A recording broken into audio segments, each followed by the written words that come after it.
We are here as the closing moment. Would like to respond opening aside. We'll be starting our speech in three, two, one. Corruption is the massive issue in a state which becomes a chain. It needs a lot of movements to remove it. Alright. Since mining is power, everyone truly needs it. Plenty of ways to earn it, like we doing it in a wrong way, such as the corrupting. Well, we'll be responding to the leader of the opening side, which stated about some points. First thing first, the leader of Oxide mentioned that jail is enough for the corruptors. Well, we strongly disagree with this statement, as we have mentioned before that corruption is a chain.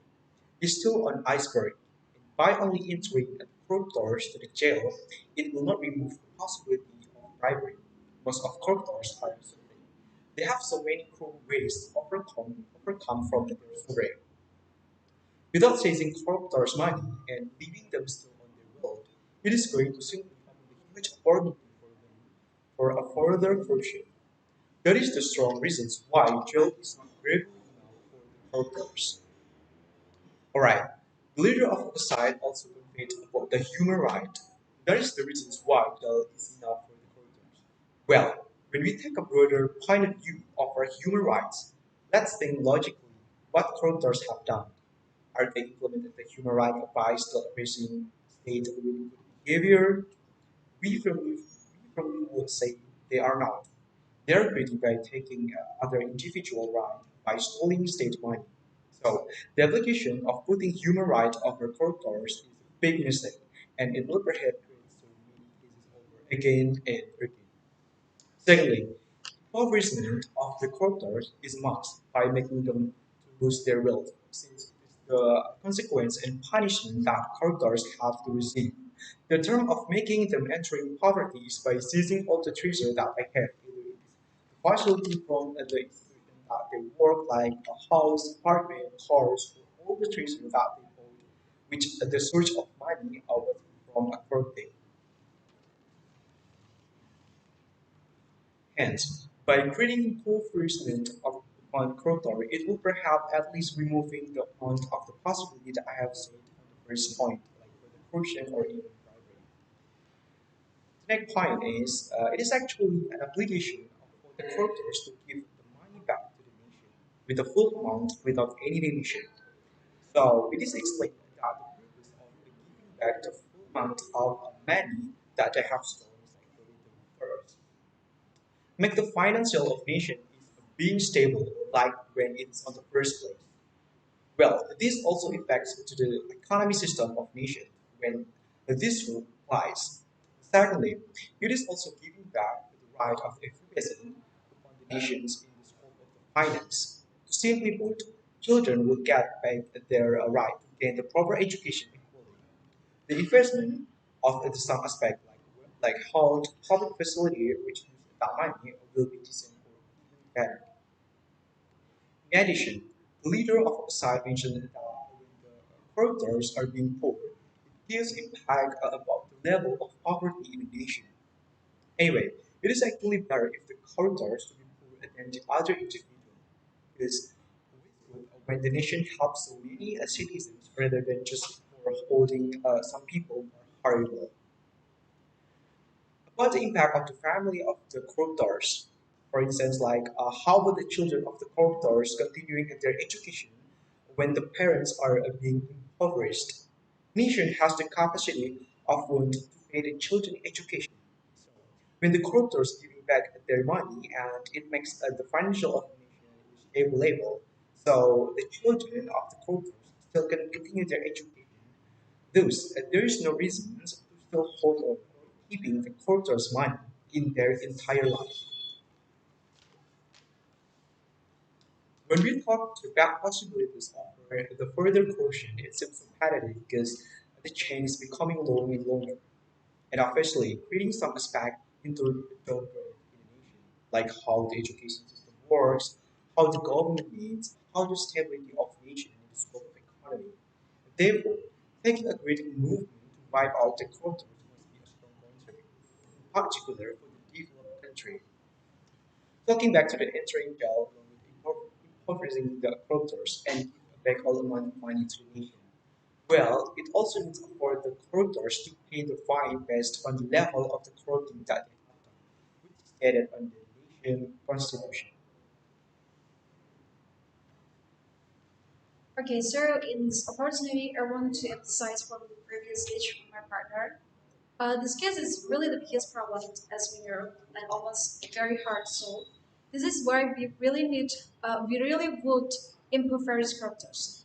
When we stay stagnant or we just do nothing or not impoverish them, this problem will get bigger and bigger and will make wider disadvantages in all so many sectors. So, apart from what has been said, I would like to add that there's a difference jail between regular people and from the government's member. As I have noticed, there are so many different we can see from the facility observed between regular citizen and government members. From the regular citizen, jail is really such a cool place, and in one room it must be shared for about 15 until 20 people. They have to sleep cramped, they can't sleep lying down, and they can't even go outside freely. But let's move to the government's room. Their facilities, such a hotel, they have a private room. They are able to bring a lot of money, and they have a gym in their room, and they have a private bathroom. They can go outside easily, of course, by family, and they can negotiate their period in the gym. And how these things become so normal since when? Why there are such these things built in our society? Because is it because of the money or because certain things? But yeah, we think it is because they are not impoverished because we are not impoverished when they corrupt. And the main point is a character is someone who is proven to be corrupt. So when someone not detected to be corrupt, then they are not a character. What a shame. And in Indonesia, in our country, as we know, we have a constitution. Uh, Impoverished character means that we are obey the rules. We do a regulation based on constitution. But right now, this is such a normal things in our everyday life when bribery became things so normal in our society. And there's no clear punishment for the character when they stole million or billion rupiahs. That's make our country can be a developed country, and these things caused several problems. And second is the money they took or they have stolen is also citizens' money, and they have children too. If we just pay attention to the children's characters, it isn't fair. The regular citizens' children have the same rights, but they can't get food or they don't have a proper house or even got the education.